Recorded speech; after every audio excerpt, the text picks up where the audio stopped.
Hi guys, John Gallo here from Fitness Atlantic. I'm here with Lou from Connecticut, and Lou is a Marine, and he's here today to win. He's got a great story for us, and for you guys out there, all our viewers, welcome Lou. Thank you for joining us. This is your second time back, correct? Yes, second time competing. Okay, now I heard the story, but I want you to tell it to the viewers. You were injured, you received a Purple Heart, and you had a lot of muscle damage. So real quickly, just kind of show and tell them how the damages changed your training and how you had to vary on that.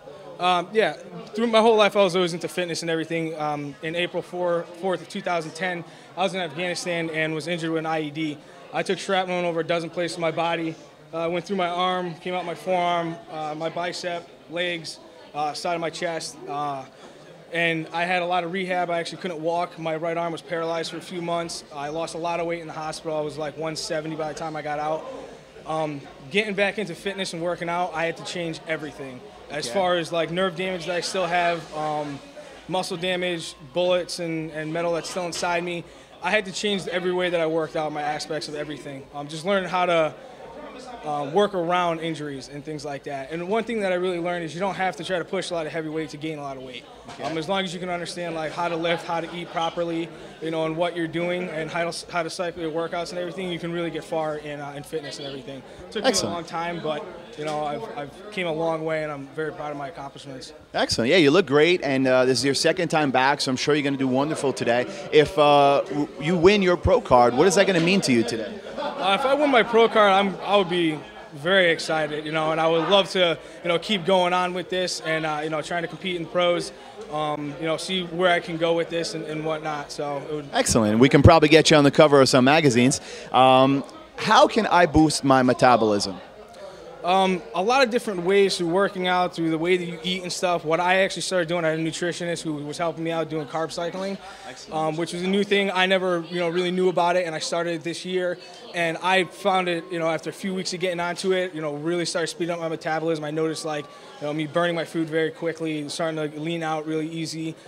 For me personally, I like the carb cycling. There's a lot of different diets out there. Everything's really good. You know, I always tell people don't stick to one thing. I'm not going to tell somebody this is what works, this is what you need to do. Right. You know, tell me about the cycling. Is it cycled throughout the day? Is it cycled throughout the week? How do you cycle on and off, and how much does it vary when you cycle?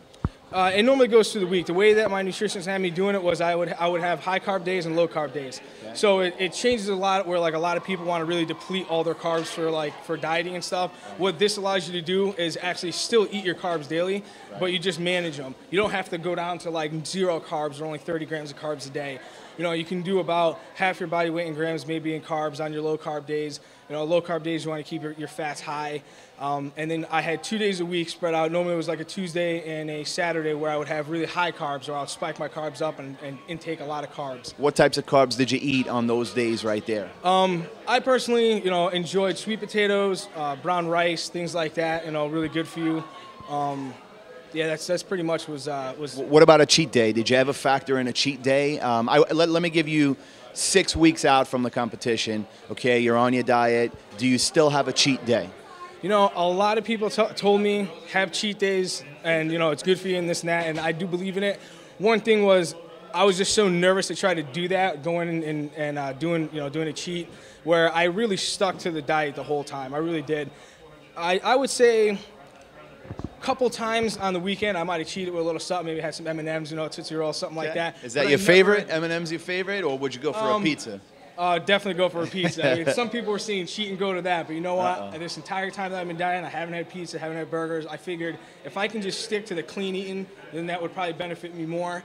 I would like to try maybe, you know, next time doing that, you know, maybe like once a week, have like a little cheat, try, see how it works. See how your body reacts to it. Everybody's different. You really just got to see how your body works with it, you know, and it's just a learning experience every time you're going through it. That's all it is learning how to perfect your body and how to work and be the best you can be. So our viewers out there, thank you. We thank you for your nutrition advice, your fitness advice, and your service to this country. Good luck to you, and we're really happy to have you here today. Thank you. Thanks. Thank you. All right.